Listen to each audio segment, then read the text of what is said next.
DElEd भी कर लिए थे जी, डीएलएड भी, सीटेट भी कर लिए सीटेट हो, भी और क्वालिफाई। फिर भी रिक्शा चला रहे हो आप। फिर भी सर रिक्शा चला रहे उससे हैं। रिक्शा चला रहे हैं आप। हम सर 2-2.5 महीना से चला रहे हैं। 2.5 महीना से। और गाड़ी पर रिक्शा पर लिखवाते हैं सीटेट पास रिक्शा वाला। आपने इंजीनियर चाय वाला देखा होगा, एमबीए चाय वाला देखा होगा, ग्रेजुएट चाय वाली देखी होगा, आत्मनिर्भर चाय वाली को देखा होगा, लेकिन आज मैं बेगूसराय की धरती पर सीटेट पास रिक्शा वाला दिखा रहा हूं। एक भैया है जो है सीटेट करके यानी मास्टरी की पढ़ाई पढ़कर जो है रिक्शा चला रहे हैं, और ये रिक्शा पर जो है आम आदमी को बैठाकर उससे पैसा कमा रहे हैं। ये सीटेट रिक्शा वाला मतलब क्या हुआ? सर सीटेट का बाहर आ जाइए। पहले तो आपको शुभकामना कि आप कम से कम सीटेट करके जो है रिक्शा चला रहे हैं। क्या सीटेट क्यों किए आप और क्यों रिक्शा चला रहे हैं? जी, सीटेट का मतलब होता है central eligibility, centre teacher eligibility test. तो सर वो मैट्रिक और इंटर करने के बाद डीएलएड किया जाता है, फिर सीटेट क्वालिफाइड होता है। तो डीएलएड भी कर लिए थे? जी, डीएलएड भी, सीटेट भी कर लिए हो, और फिर भी रिक्शा चला रहे हो आप? फिर भी सर रिक्शा चला रहे हैं। उससे होता क्या सर, जो बाध्यता प्राप्त करने के बाद सर उसके बाद टीचर लोग बनते हैं। लेकिन हम लोग सर 3 साल से आज भटक रहे हैं। 2019 में दिसंबर में हम लोग क्वालिफाई हुए, और हमारे जैसे हजारों युवा जो है सीटेट करके 2019 दिसंबर से बैठे हुए हैं, और जो जुलाई में पास हुए थे उनका जो है नियोजन भी हो गया। लेकिन मैं मुख्यमंत्री जी से और जो है शिक्षा मंत्री जी से मैं यही कहना चाहता हूँ कि सर हम लोग को भी जल्द से जल्द 7वां चरण का जो है बहाली। आज हमें शर्म आ रही इस देश में कि हमारे देश के जो युवा हैं वो पढ़ लिख कर जो है मास्टर बनना चाहते थे, और इनका भविष्य देश के बच्चों का भविष्य उज्जवल करना चाहते थे, लेकिन अब इनका भविष्य खुद ही नहीं उज्जवल है। इस सीटेट और बीटेक करके जो है रिक्शा चला रहे हैं, तो देश के बच्चों का भविष्य क्या उज्जवल करेंगे?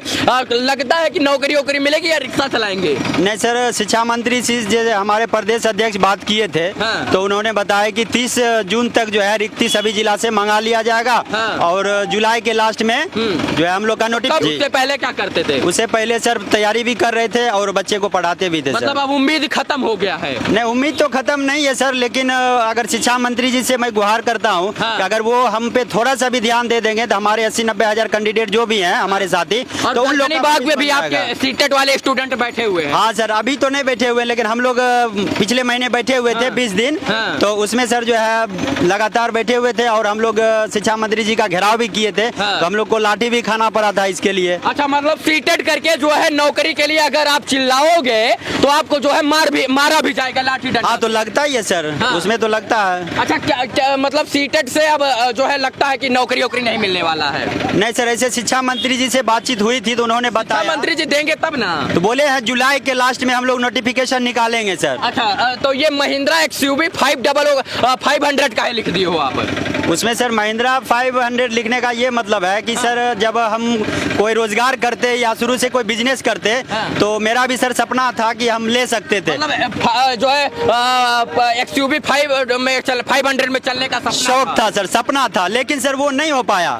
लेकिन जब ये गाड़ी लिए हैं तो इस पे जब चढ़ते हैं तो वही गाड़ी सर फील होता है कि हम वही गाड़ी चल रहे हैं। मतलब पढ़ लिख कर जो है अध्यापक बनकर जो है 500 XUV 500 लेने का सपना था, लेकिन अभी रिक्शा को ही जो है 500 समझकर इसमें यात्रा चला रहे हैं। और ऐसा होगा सर, आपको इस पे हम घुमा भी सकते हैं और आपका एंजॉय भी इस पे दिला सकते हैं। चलिए हम घूमते घूमते इस पे जो है चर्चा करेंगे। ये बताइए कि 2.5 महीना से चला रहे हैं, कितने का यही रिक्शा मिला आपका? हमको सर मुख्यमंत्री परिवहन योजना से रिक्शा मिला है। हाँ, मुख्यमंत्री की तरफ से मिला? जी जी जी, उसमें परिवहन योजना का एक मित्रों, अभी मैं सीटेट पास रिक्शा वाला के रिक्शा पर बैठकर जो है सवारी कर रहा हूं, और मैं दिखाने का प्रयास कर रहा हूं कि बेरोजगारी के इस आलम वाले देश में पढ़े लिखकर हमारे देश के युवा सीटेट बीटेक एमबीए करके कोई चाय बेच रहा है, तो कोई रिक्शा चला रहा है, तो कोई पकौड़ा तल रहा है, कोई पकौड़ी तल रहा है, और उसी कैटेगरी में यह मास्टरी की पढ़ाई पढ़कर सीटेट की पढ़ाई कर जो है और अब ये रिक्शा चला रहे हैं। साइड में रिक्शा लगाइए आप, मैं चाहूंगा।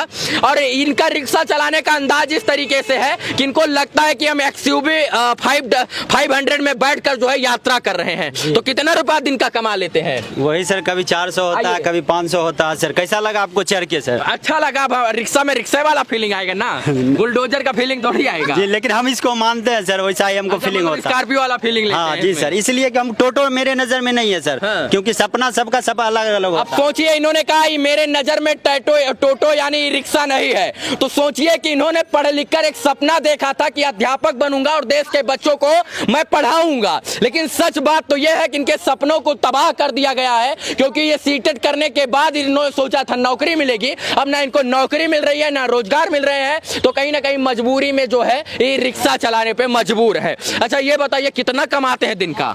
कभी 200 कभी 400 500 बस। हो जाता है, बहुत हो गया। महीने का कितना वो कमा भी लेते सर हैं? 8 बजे रात तक जो है ड्यूटी करते हैं सर, तब जा करके परेशानी उठा करके करना पड़ता कितने है से सर। कितने बजे तक? सुबह 6 बजे निकलते हैं, फिर सर थोड़ा सा धूप अगर होता है तो रुक जाते हैं, फिर शाम 7 बजे 8 बजे तक करते रहते 7-8 बजे तक करते जी, हैं। मतलब पूरा दिन अपना हैं। पसीना हाँ चलाते पूरा हैं। दिन जो है क्या करें मजा आता है काम करने में? मजा क्या आएगा सर, मजबूरी है। तो सब मास्टरे बन जाएगा तो रिक्शा कौन चलाएगा? और है ना सर, चलाने के लिए और है, लेकिन जब हम पढ़े हैं तो इसके योग हमको मिलना मतलब चाहिए ना। योग्यता है तो जो है उस योग्य बनने की इच्छा है। हाँ जी सर, जिस तरह से पढ़ाई किए हैं सर, उस कितना तरह से रुपए मिलना सवारी का चाहिए। लेते हैं? क्या सर? कितने रुपए सवारी का? एक सवारी का कितना नहीं, रुपए? जहाँ तक उसका जो है यात्रा रहती है उस हिसाब से लिया जाता कहाँ है से सर। कहाँ तक चलाते हैं? हम चलाते हैं सर बनवारीपुर से भगवानपुर और बनवारीपुर से तेघरा तक। अच्छा ये बेगूसराय अभी में सर भी। ये बरौनी स्टेशन दिखाना चाहेंगे। हाँ। अभी मेरा एक रिजर्व मिला था हाँ। जो वहाँ से 300 का यहाँ भाड़ा है, हाँ। तो हम अभी भाड़ा लेकर आए थे, इसीलिए आपसे सर मिलना हो गया। अच्छा मतलब जो है लिमिटेड चलाते हैं और जो है इसके बाद भाड़ा कहीं भी ना कहीं भाड़ा पर हाँ, भी। भाड़ा भी तो कोई मिल जाता है। 300 कोई 200 और वैसे मिनिमम सवारी 10 रुपए की। हाँ सबसे 10 कम रुपया, हाँ 10 रुपया 20 रुपया ऐसे कर। 5 रुपया हम नहीं चलाते नहीं हैं। 5 रुपया कोई को दे देते हैं तो रख लेते हैं सर, ऐसा नहीं है। रिक्शा कितने का मिला?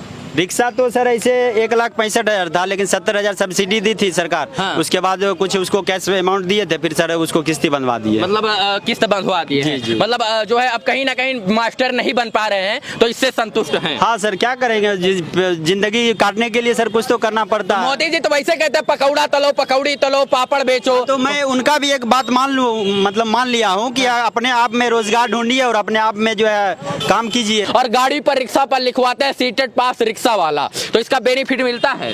बेनिफिट लोग सम्मान उम्मान हाँ, करते हैं? सम्मान या ये कहते हैं रिक्शा इधर आ? नहीं देखते हैं तो सर सम्मान भी करते हैं कि नहीं, पढ़े लिखे युवा है तो हमसे थोड़ा अच्छे से ढंग से बात करते हैं ढंग से सर। बात करते जी, हैं, जी। नहीं कहते ये रिक्शा इधर आओ, हाँ ऐसे ना? जी सर, नहीं तो फिर हम जैसे बहुत सारे कस्टमर बैठते हैं तो पूछते हैं कि लगता है पढ़े लिखे हैं, पढ़ करके, तो हम उसको अपने एक तरफ से मोटिवेट करते माँ बाप हैं। का सपना होता है कि हम अपने बच्चों को पढ़ाएं और उस लेवल की उसकी शिक्षा दें ताकि वो देश में आगे चलकर अपने देश का नाम रोशन कर सके और भविष्य में कुछ पढ़ लिख कर अच्छा बन सके। लेकिन इस देश में अगर आप पढ़ लिख कर जो है कुछ अच्छा करने का प्रयास करेंगे तो ना सरकारें अच्छा करती हैं और ना आपको ना करने देती हैं, और यही कारण है कि सीटेट करके जो है रिक्शा चला रहे हैं। और जो अनपढ़ गवार 10वीं पास 5वीं फेल जो नेता लोग हैं उस सदन और सत्ता चला रहे हैं। तो सोचिए जिस राज्य और सत्ता में 5वीं और 10वीं फेल जो है मुख्यमंत्री और इसके बाद सत्ताधारी लोग बैठे हैं, तो वो पढ़े लिखे लोगों का क्या सम्मान करेंगे और पढ़े लिखे लोगों का क्या विकास करेंगे? तो सवाल यही उत्पन्न होता है कि जब तक हम शिक्षित लोगों को नहीं चुनेंगे